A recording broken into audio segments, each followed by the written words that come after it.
The introduction. There are 108 stitches on a baseball. I should know. I've run my fingers over every one. The first and last stitches are hidden beneath the surface, and believe me, I felt those too. I was up on my toes, shifting my weight from side to side. It's important for a shortstop. You don't ever want to get stuck in one spot, unable to move.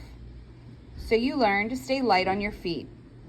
As our pitcher went into his windup, I was focused on the baseball in his left hand, following it all the way through his release. Spinning out of his hand, it was just a seed of white to my eyes. A split second later, off the hitter's bat, it had turned into a scalding line drive headed right at me. On instinct, I raised my glove in front of my face, almost in self-defense. The baseball stuck in its pocket, stinging my palm through the soft brown leather.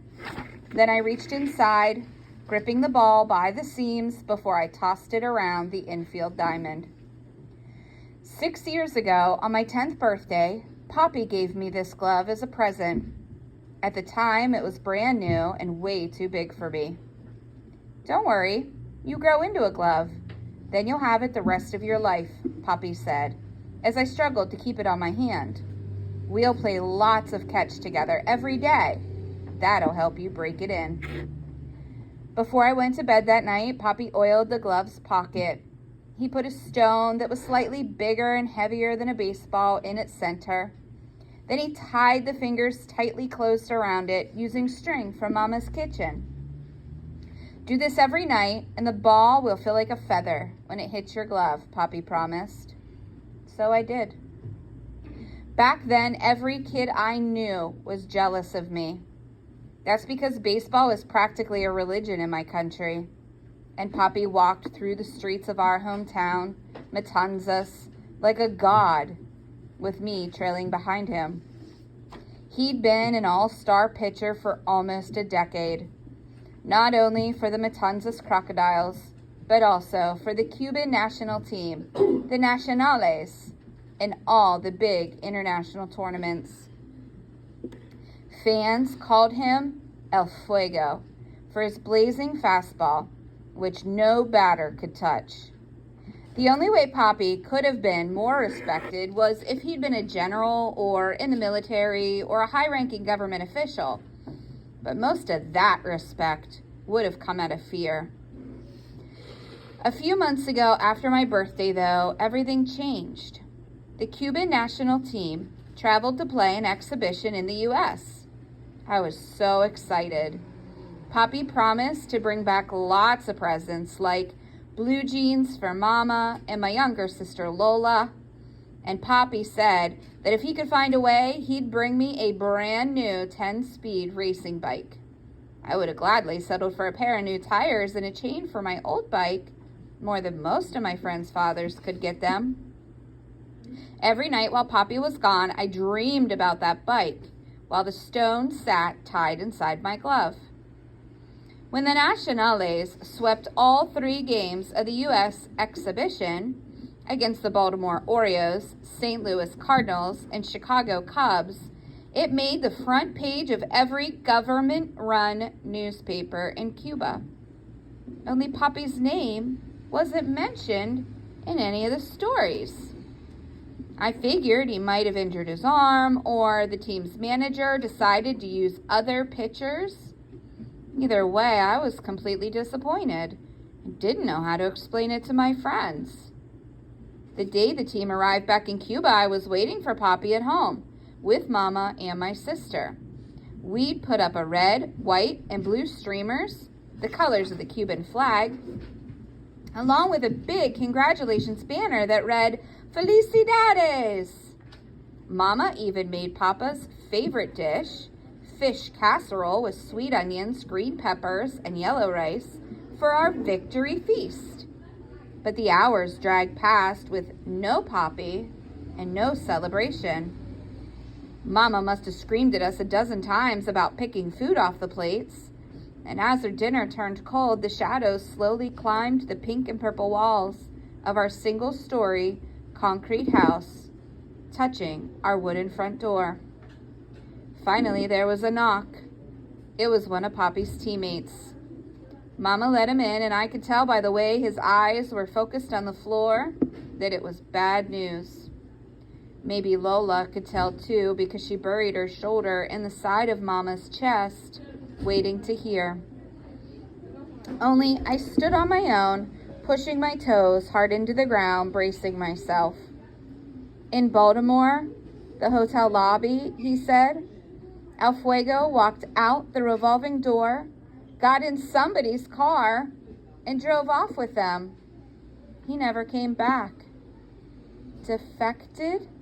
Mama asked with a twinge in her voice that sounded like a combination of amazement and fear. Poppy's teammate nodded his head. Then his eyes rose up and looked out the window as if to check to see if he'd been followed to our house. Dios mío, she said, letting go of my sister just long enough to cross herself. That's when I realized Poppy was never coming home. He couldn't, not without going to prison for being a traitor. I was in total shock. I could feel an earthquake starting inside of me. My legs got so shaky I had to lock them at the knees to stop the trembling from taking over my entire body. Right before he left, Poppy's teammate continued, El Fuego whispered to me, "Tell my family I'll find a way for us to be together." That night, the three of us cried in each other's arms. There were tears of joy for Poppy's freedom and wondering what our future might be with him in the United States one day. But there were tears of worry, too, over what might happen to us in Cuba as the family of a defector. To make those worries even worse, the very next morning, police officers confiscated Poppy's car before we could even think about selling it. And all the time that's passed since then, we haven't heard a single word from Poppy. No letter, no phone call, no message delivered by a friend. Nothing. It took more than a year of waiting for this empty feeling to completely come over me. When it finally did, it ached more than anything I could imagine. It was like we didn't exist to Poppy anymore, like we weren't his family, and like I wasn't really his son. There are no professional baseball players in Cuba. All the nationales have other jobs. Poppy had been given a good one, coaching baseball at a nearby school. But without his salary, we couldn't afford to live in our house anymore. Instead, we had to move into a one-bedroom apartment with sinks that sometimes back up and a toilet that overflows. Now Mama works as a maid cleaning tourist hotel rooms. And I stopped attending school this year to bus tables in the hotel's restaurant. Meanwhile, I heard on free radio from the U.S. that Poppy signed a second multi-million-dollar deal to pitch in the major leagues for the Miami Marlins. Whenever I cry now, it's tears of bitterness. A few days ago, the Marlins made it to the World Series against the New York Yankees. Game 1 of the series was played in Miami, and Poppy came in to pitch in relief. I sat alone in the dark staircase in our apartment building with a small transistor radio pressed against my ear, listening to every pitch thrown by the great El Fuego. Something the police could have punished me for. Poppy threw a perfect ninth inning for the save, striking out a pair of Yankees as the Marlins won 5-4. When the game was over, with my blood beginning to boil, I ran into our apartment and snapped the string around my glove. Then I grabbed the stone from inside it and marched down to the shore. It's 90 miles from Cuba to the coast of Florida. That didn't matter to me. I reared back and fired that stone as hard as I could toward Poppy. And after it left my hand, all that remained was an intense burning sensation in my right arm.